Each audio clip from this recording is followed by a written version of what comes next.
Good morning, Internet. I'm Master Briss, and welcome back to Yu-Gi-Oh! Worldwide Edition, Stairway to the Destined. I still don't like reading that title in full.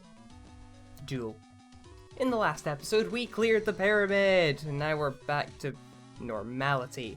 And normality means challenging blurry faces, and also this mysterious thing over here. But we'll get back to that. First, I want to fight this new blurry face who opens up once you defeat the pyramid. He is Shadi. It was destiny that guided you here. It is fate that you faced me in battle.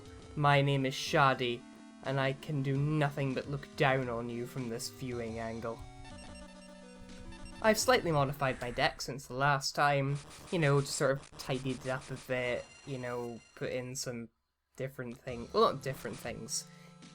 I've not really put in anything different at all. But it's slightly different, so meh. Shadi fights a lot like Ishizu Ishtar, but I can't remember if easier or harder. The other thing is Harpy's Feather Duster is now a thing for me. So I shall be making good use of that. What have I gotten rid of? Ceasefire and Luminous Spark. Good. Ceasefire can be kind of a pain if you get a lot of effect monsters on the field. I don't have a lot of effect monsters at this particular point in time, but I could later. For now, let's just keep going and attack his face-down defense monster, which is the Forgiving Maiden. No, it's not the Forgiving Maiden, it's Shining Fairy, which he has used to bring out the Forgiving Maiden, so it may as well have been the Forgiving Maiden. Yeah, main 2. Since I'm not able to take that out right now, I think I'm actually going to Fisher that. And then see what we can get ourselves with some graceful charity. Trap Hole, Neil the Magic Swordsman, negate attack. Get rid of MST, get rid of negate attack, in all honesty. Wait, no. It helps if you set the trap cards you have just drawn, otherwise they're of no use to you. I'm good at this.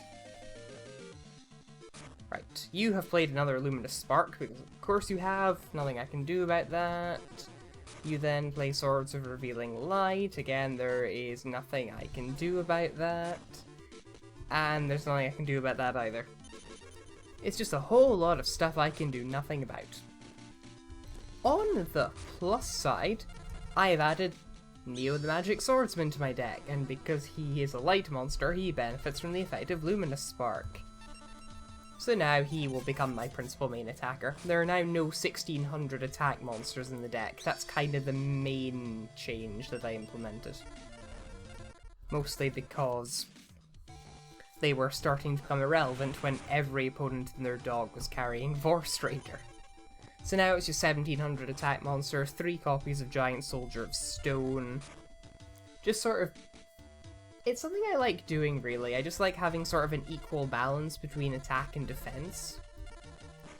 I'm aware it's not necessarily the most efficient way of doing things, but it's how I've worked for many years, and I see no reason to change my strategy.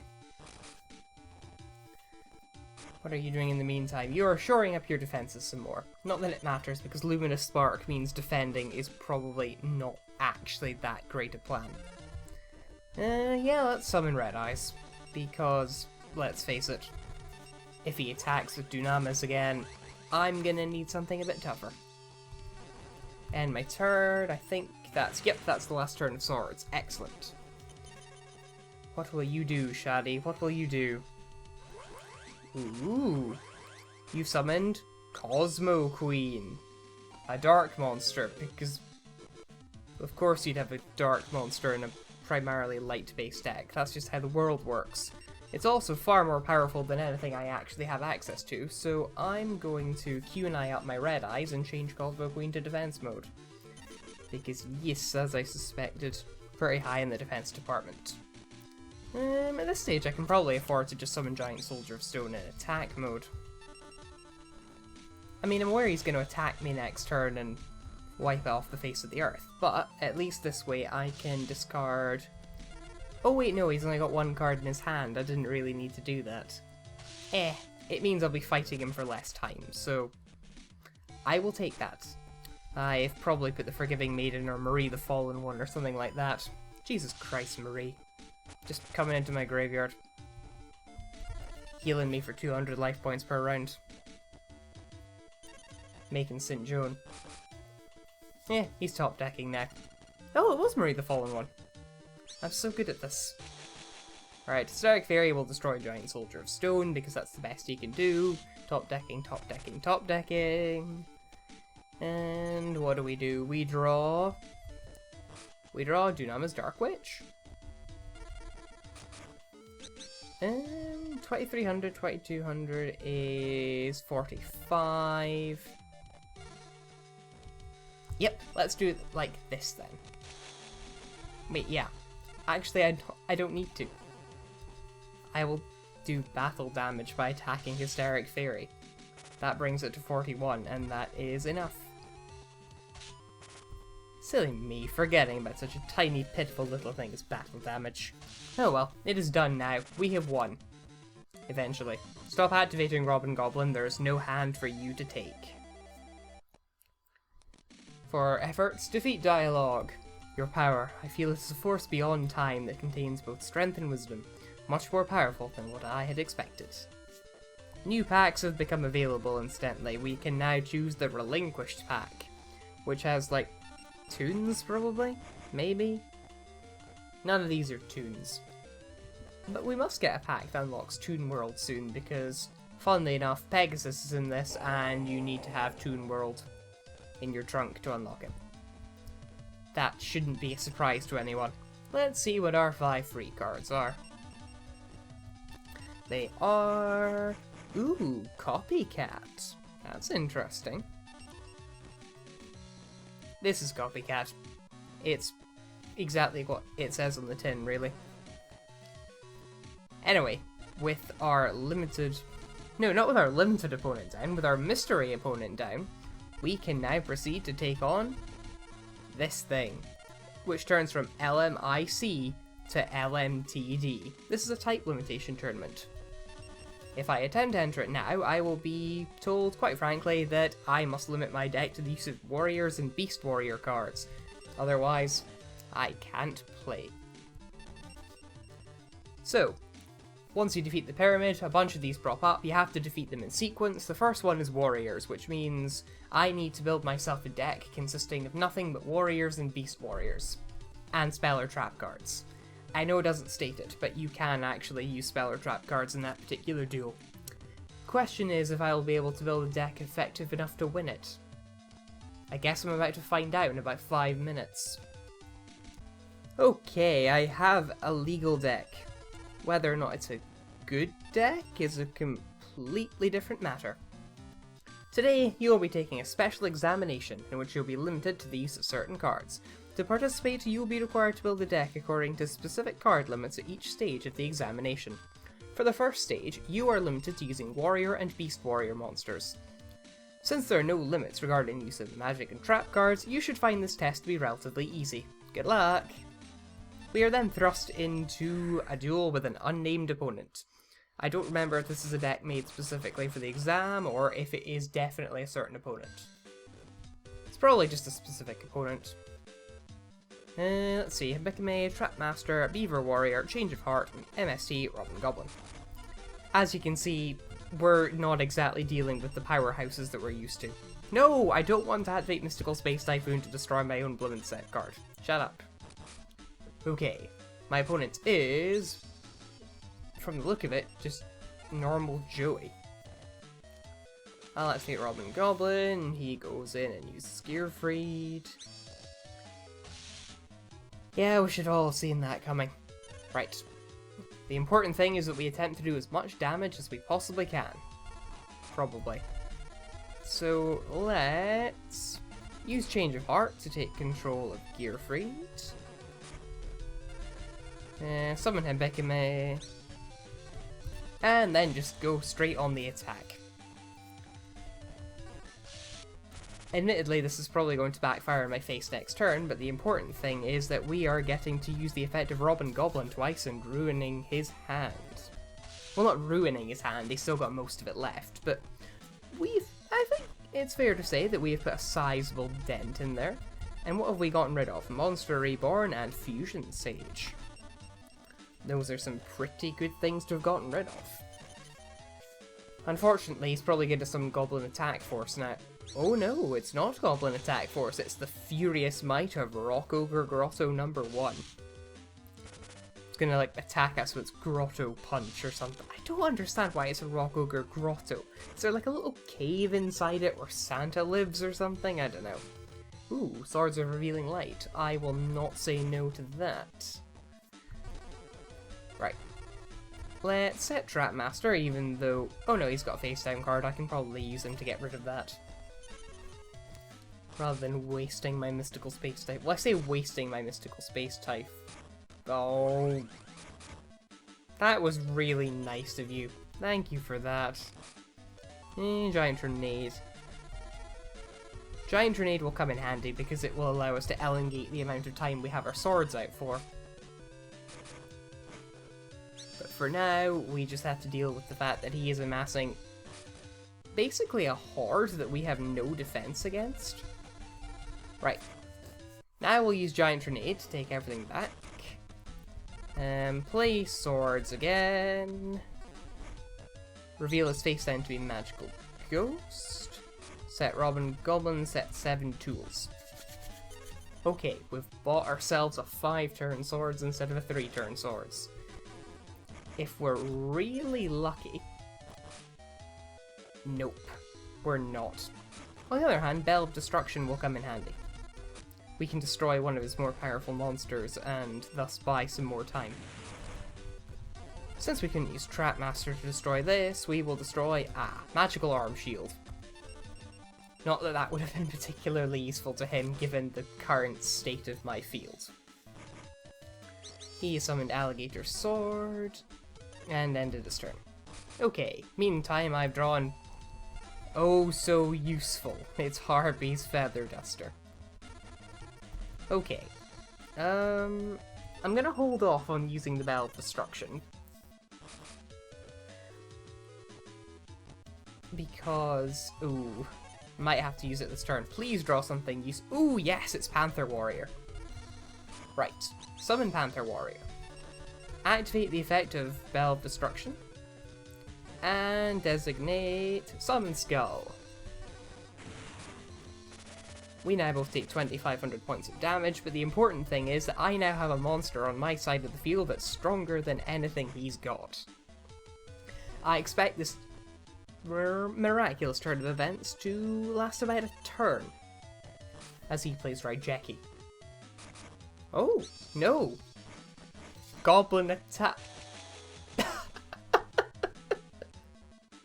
Once again, he could have won this round. But instead of choosing to win, he chose to do, that. That was useful of him. Right. Well, still lost. There is no doubt about that. However. Yeah, it's not gonna matter in the long run. I can draw him for a turn, but that's all I can do. And then wait, what? Really? Really? Alright. Well, I guess I bought myself another turn that I wouldn't have had if I attached Goblin Attack Force. Unfortunately, that luck has not lasted. All I've drawn is a mere Celtic Guardian. This time I will attack the Goblin Attack Force, mainly because I have nothing better to do. Unfortunately, in this turn I will lose my Guardian, and then subsequently lose the game. Except I'm not? Because I will still have 350 life points, even though he could have changed his Grotto to... I give up on understanding how the AI of this game works, much in the same way that I give up on understanding how any of those damn translations did. I will take this opportunity instead, because I don't want to drag this out much longer, to reveal that there is in fact a surrender option if you click on your deck in the middle of the duel. Yes, I know, coward's way out, but we would have lost next turn anyway, nothing we could do. Too bad, you failed. Reinforce your deck and try again. Once you've passed every stage of the examination, the limitations on your cards will be lifted. Thus foreshadowing the fact that there is indeed a reward for clearing all of these. So, let's attempt this one a second time. Relatively easy, my foot. Well, I suppose relatively, it depends on the strength of the deck you've built. This is not, by my own admission, the strongest deck in the world. Okay. Let's lead off with Panther Warrior this time, because I'm not actually going to be able to attack with him next round anyway. I summon Goblin Attack Force. Still not seeing that Goblin Attack. Oh! You didn't even summon a Goblin Attack Force. Okay. Actually, why is Polymerization still in this deck? I have to use it. Good job, Self. Good job. I'm actually going to take the punt here, because if I don't... Yeah, I thought it might be Gear Freight or something, but... Well... If I'd done it the other way around, I wouldn't have been able to attack him directly anyway. Is that another Gear Freight, I wonder? It could be.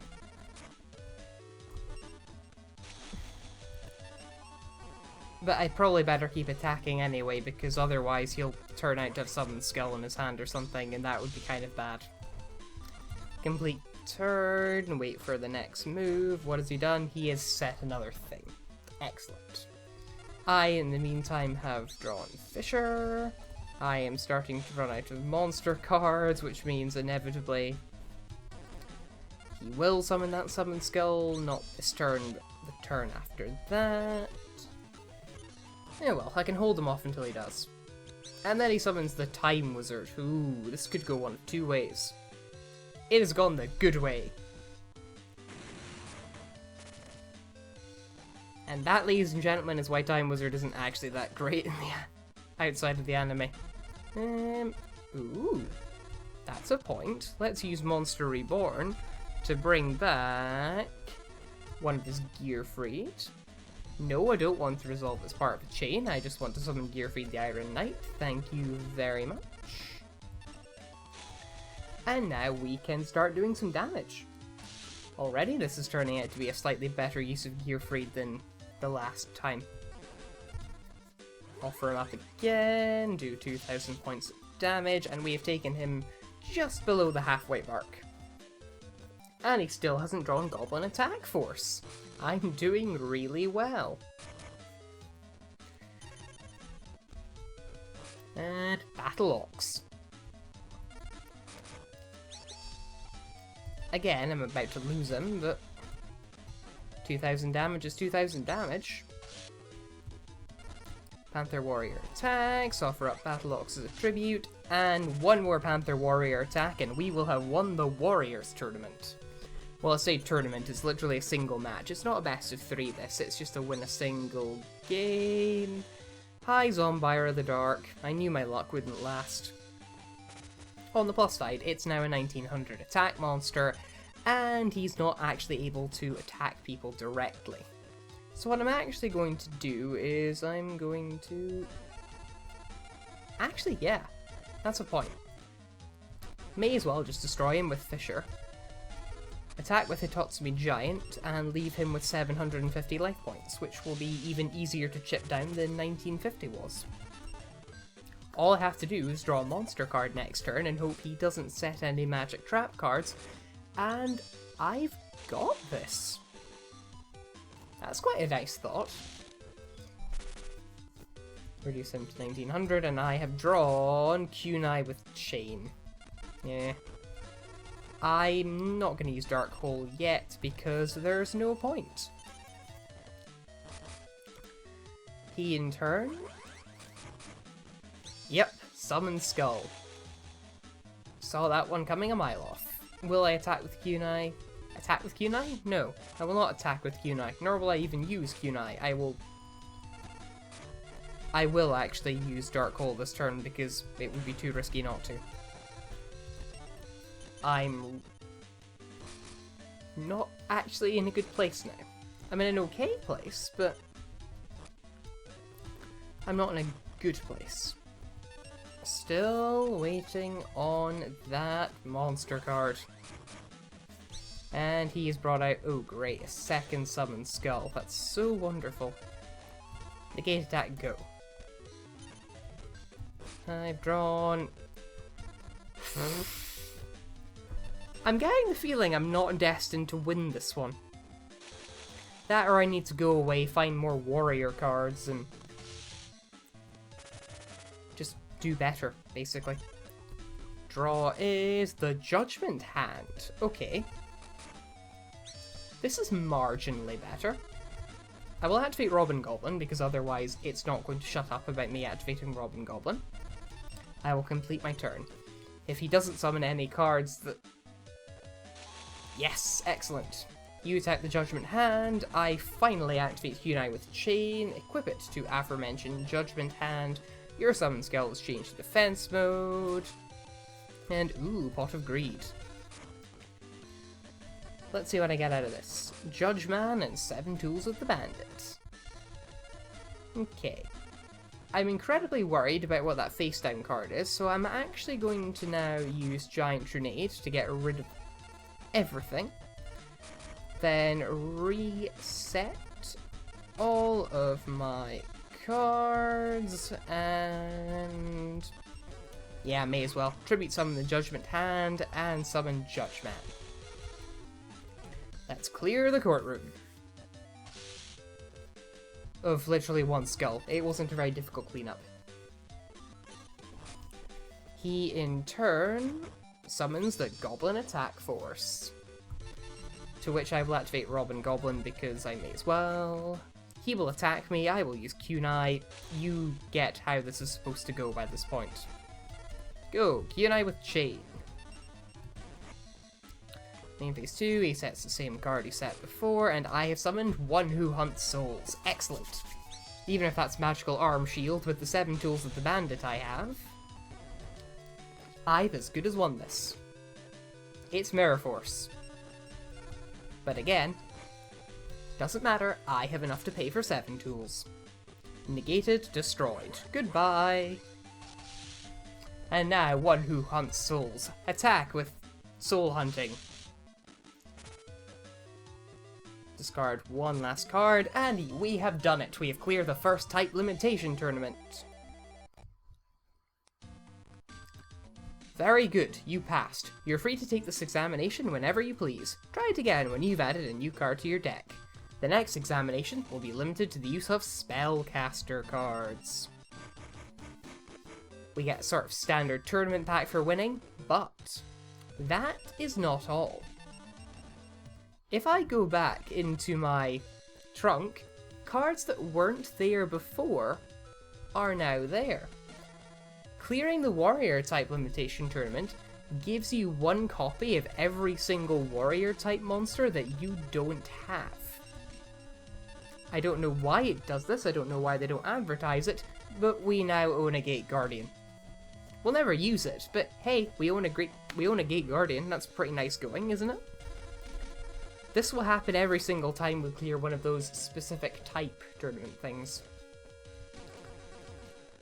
And the next one of those is spellcaster cards. I know where it is, but we're going to have to fight our way there.